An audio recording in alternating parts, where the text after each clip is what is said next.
Napakagandang view. Fresh na fresh. Ika nga itong napakasarap puntahan.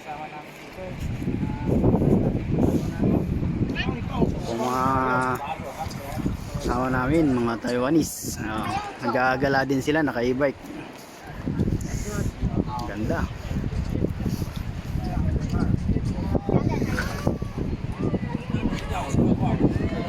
Talagang mabubusog ang inyong mga mata dito. Napakaganda ng view.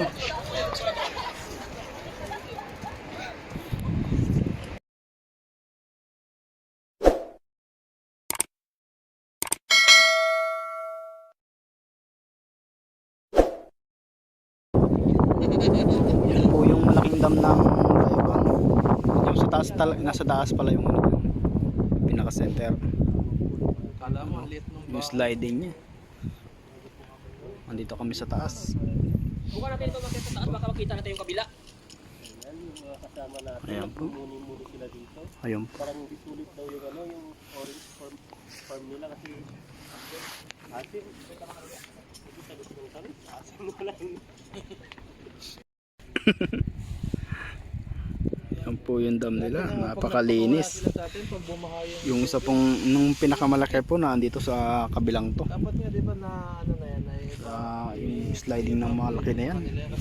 Nandiyan sa itaas niyan. Kuwan din yun, pasyalan. Ayan po kabundukan nila. No? ayan. Parang hirap puntahan. Matindi ang ano nila dito. Gandang mga pasyalan.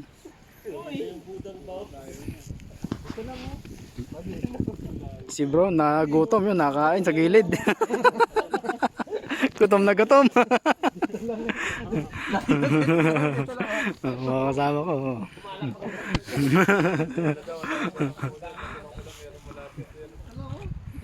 Epekto ng orange.